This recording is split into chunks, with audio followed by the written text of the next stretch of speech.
How's it going, guys? JP here, and welcome to day number 17 in my second annual 31 Days of Horror. The film that I'm going to be reviewing today is Return to House on Haunted Hill from the year 2007 with the tagline of "The welcome mat is out, do come in."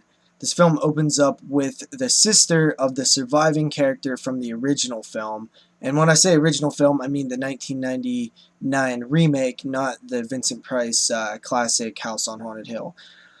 So this film, we follow that character as she is a fashion photographer or something to do with a magazine editor or something. And her sister is trying to get a hold of her. Later on, she realizes and finds out that her sister had committed suicide. She was known as being terrified of the house that she survived, and it was a big deal to her. Really ruined her whole entire life. So the sister thinks that she committed suicide. Upon further investigation, it turns out that she was murdered from a group of treasure hunters who show up at the sister's house when she's looking for a journal with a professor. The professor is also looking for the journal, and it turns out that the house holds some kind of relic, some kind of statue that is very rare, $5 million in cash to anybody who finds it.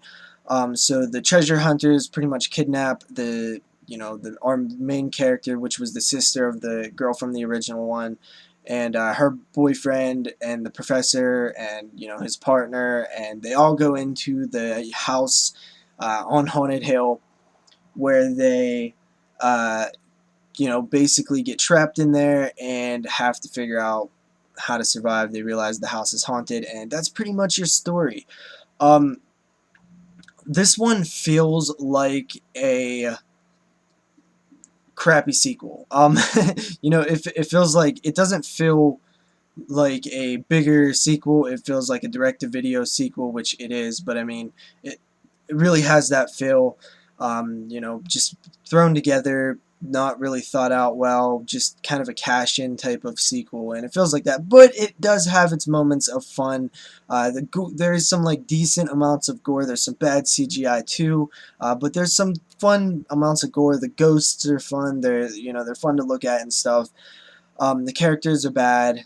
None of them are unique or likable. We have a villain. We have our main character, who's a chick, who's a little bit too heroic, who is out of the house early on in the film when everybody else is trapped in, but she has to go back in order to save her friends. It just comes off like very, just bad writing, kind of. When you have the typical hero chick who must return for her friends and stuff. I just never really like those kind of moments where she willingly just runs back into the house to save her friends. Without even a lot of self. Without even debating it with herself or anything. It's just a thing where she's instantly jumps back in, and it kind of bothered me a bit, actually. And the rest of the characters are very forgettable. The villain is not very memorable. That's one thing that I will say about the original House. Not, when I say original, I mean the last one. 1999 House on the Haunted Hill.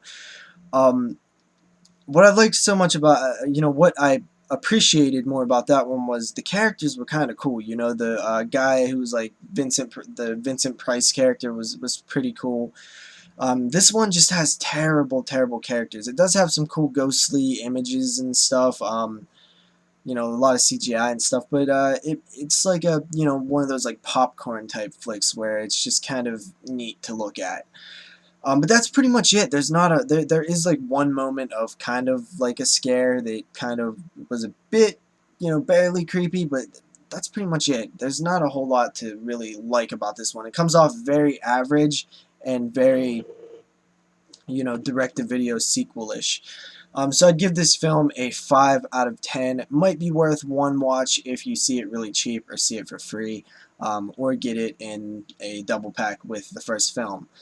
So yeah, that's my review for Return to House on Haunted Hill from the year 2007. I'll see you guys tomorrow.